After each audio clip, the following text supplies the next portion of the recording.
দেখতে দেখতে নির্বাচন প্রায় ঘনিয়ে এলো। যারা সংশয়ে ছিলেন, সন্দেহ ছিলেন শেষ পর্যন্ত নির্বাচনটা হবে কিনা, এখন পর্যন্ত কিন্তু আলামত নির্বাচন যে হচ্ছে তার পক্ষেই বেশি দেখা যাচ্ছে।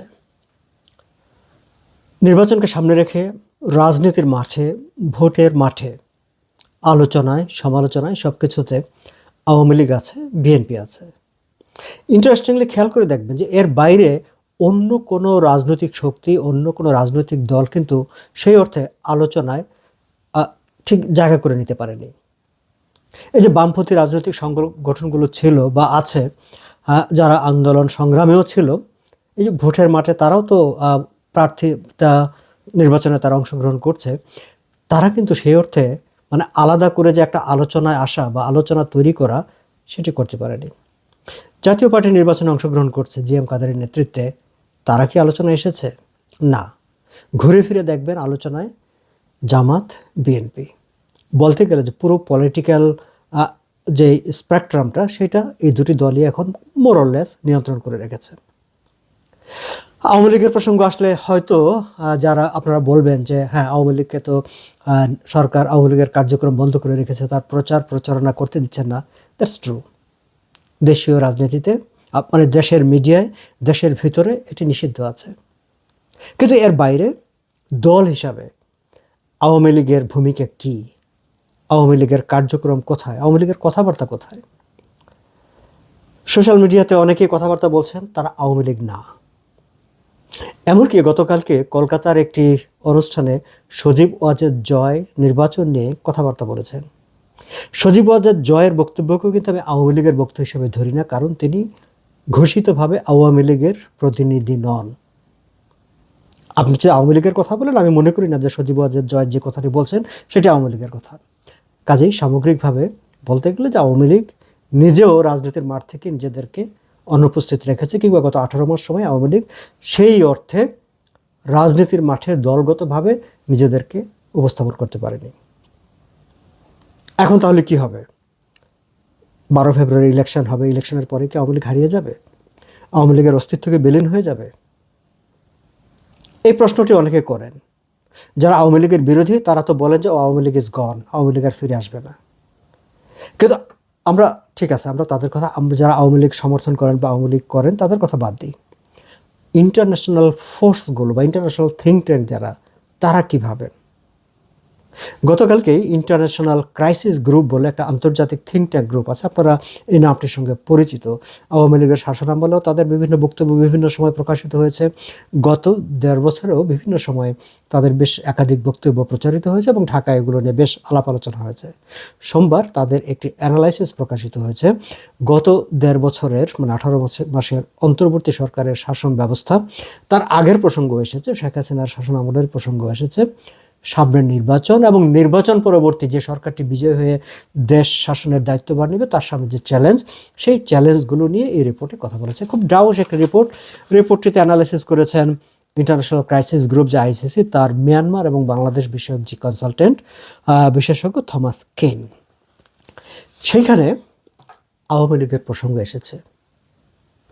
এই গবেষণাপত্রটিতে মানে তাদের যে মূল্যায়ন, সেই মূল্যায়নটিতে তারা রিফর্ম কতটা হয়েছে, কতটা হয়নি, কেন হয়নি, ডক্টর ইউনূসের সরকার 18 মাস কতটা করতে পেরেছে, কতটা ফেল করেছে, এইসব নানা বিষয় এসেছে। আমি ওই আলোচনায় আজকে যাব না। আমি শুধুমাত্র আওয়ামী লীগ নিয়ে এই ইন্টারন্যাশনাল ক্রাইসিস গ্রুপের যে ইন্টারন্যাশনাল একটি থিঙ্ক ট্যাঙ্ক গ্রুপ, তারা আওয়ামী লীগ নিয়ে যে কথাগুলো বলেছে সেই কথাগুলো আপনাদের সঙ্গে একটু শেয়ার করতে চাই। আইসিসির এই মূল্যায়নে স্পষ্ট করে বলা হয়েছে যে অনির্দিষ্টকালের জন্য বাংলাদেশ আওয়ামী লীগকে রাজনীতির বাইরে রাখা কোনোভাবেই সম্ভব হবে না। সো যারা ভাবতেছেন যে Awami League is gone case, no, that is not the case.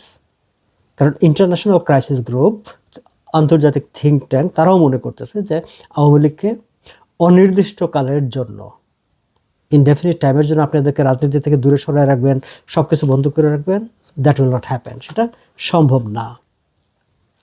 এখন দলটিকে কিভাবে রাজনৈতিক প্রক্রিয়ার মধ্যে নিয়ে আসা হবে সেটি হচ্ছে আগামী সরকারের জন্য একটা বড় সেন্সিটিভ চ্যালেঞ্জ। এটি স্পর্শকাতর অবশ্যই সেই সরকারটির জন্য এবং তাদের জন্য এটা একটা চ্যালেঞ্জও।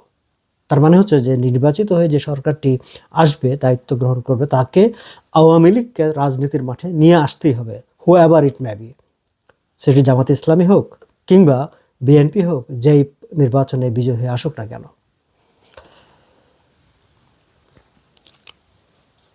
কিন্তু কেন তাদেরকে এই মানে আওয়ামী লীগকে কেন রাজনীতির মাঠে নিয়ে আসতেই হবে? ইন্টারন্যাশনাল ক্রাইসিস গ্রুপ কেন এটি মনে করছেন? তারা বলছেন যে আওয়ামী লীগের যে শেকড় এবং বাংলাদেশের যে ইতিহাস, যে রাজনীতির ইতিহাস এবং আওয়ামী লীগের সমর্থনের যে অবস্থান, সেই অবস্থানের কারণেই আওয়ামী লীগকে অনির্দিষ্টকালের জন্য বাইরে রাখা সম্ভব হবে না।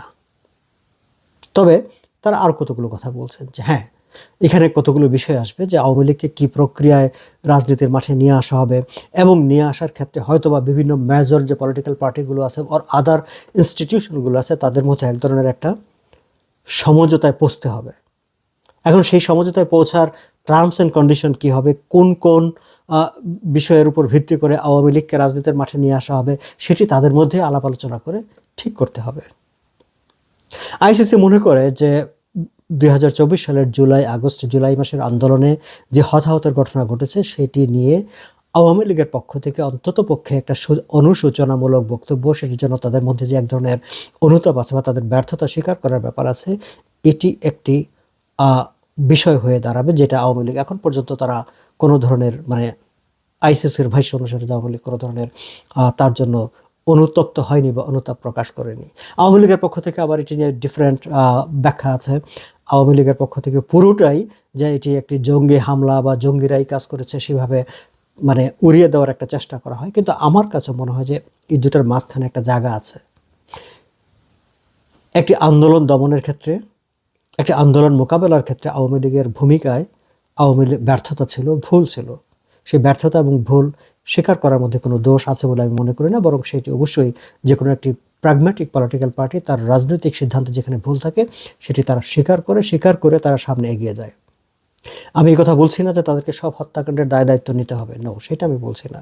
সেটি নিয়ে শেখ হাসিনা স্পষ্ট করে বলেছেন যে একটি আন্তর্জাতিক গ্রহণযোগ্য তদন্ত হওয়ার কথা, কিন্তু সরকার হিসাবে, দল হিসাবে সেই সময়কার সরকারের যেসব ভ্রান্তিগুলো ছিল, যেসব ভুলগুলো ছিল, সেগুলো স্বীকার করার একটা ব্যাপার আছে। সেটি ইন্টারন্যাশনাল ক্রাইসিস গ্রুপ তারাও বলছে, এবং সেটি একটা জায়গা হতে পারে যে আলোচনাটা কোত্থেকে শুরু হবে, কিভাবে শুরু হবে।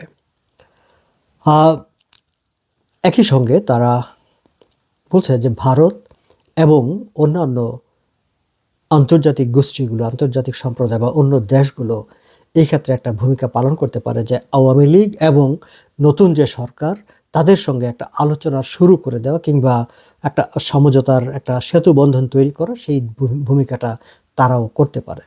এখন তারা করবে কি না সেটি দেখবার বিষয়। কিন্তু আমি আমি যদি ওয়েস্টার্ন ডিপ্লোম্যাটদের কথা বলি, কানাডা কিংবা আমেরিকা কিংবা ইউরোপীয় ইউনিয়নের, তাদের মধ্যকার ভাবনাটি যদি বলি, বাংলাদেশে গত বছরের আগস্টের পর থেকে ইউরোপীয় ইউনিয়ন প্রথমেই আসলে আওয়ামী লীগের সঙ্গে তারা কথাবার্তা বলার চেষ্টা করেছে। হ্যাঁ, তাদের মাথায় এই বিষয়টি আছে যে আওয়ামী লীগ তারা তাদের কোনো ভুল স্বীকার করছে না, অনুতাপ করছে না, সেই সব বিষয়গুলো তাদের মাথায় আছে। কিন্তু আওয়ামী লীগকে বাংলাদেশের রাজনীতিতে ফিরিয়ে আনতে হবে, তাদের বাংলাদেশের রাজনীতিতে থাকতে হবে, সেই বিষয়গুলোর ব্যাপারে পশ্চিমা শক্তিগুলোর কোনো দ্বিমত নেই। এই কারণে নেই যে তারা মনে করে আওয়ামী লীগকে অনন্তকালের জন্য বা অনির্দিষ্টকালের জন্য রাজনীতির বাইরে রেখে বাংলাদেশে কোনো অবস্থাতেই স্থিতিশীলতা আনা সম্ভব না। এবং যেহেতু ওয়েস্টার্ন কান্ট্রিগুলো তাদের বিজনেস আছে, বাংলাদেশে ইনভেস্টমেন্ট আছে, এবং তারা তাদের বিজনেস এবং ইনভেস্টমেন্টের সিকিউরিটি চায় একটা সেই কারণে তারা বাংলাদেশে একটি রাজনৈতিক স্থিতিশীল পরিবেশও চায়, এবং সেই স্থিতিশীলতার কারণে তারা মনে করে যে বাংলাদেশের রাজনীতিতে আওয়ামী লীগকে অবশ্যই স্পেস দিতে হবে, তাদেরকে আবার ফিরিয়ে আনতে হবে। এখন আগামী সরকার কিভাবে আনবে সেটি আমরা হয়তো নির্বাচনের পর আমরা দেখতে পারবো, আমরা বুঝতে পারবো। এখন এই নির্বাচনে আওয়ামী লীগের ভূমিকা কী হবে? আমরা দেখেছি যে এটি নিয়ে নানা রকম কথাবার্তা আছে। আমরা দেখেছি যে একটা ক্যাম্পেইন চলছে যে যেখানে নৌকা নাই সেখানে কোনো ভোট নাই।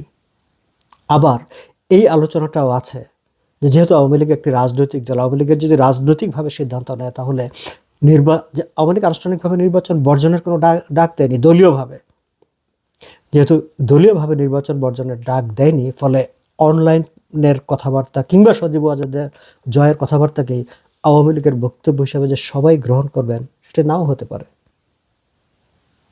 আজ এ পর্যন্তই, ভালো থাকবেন।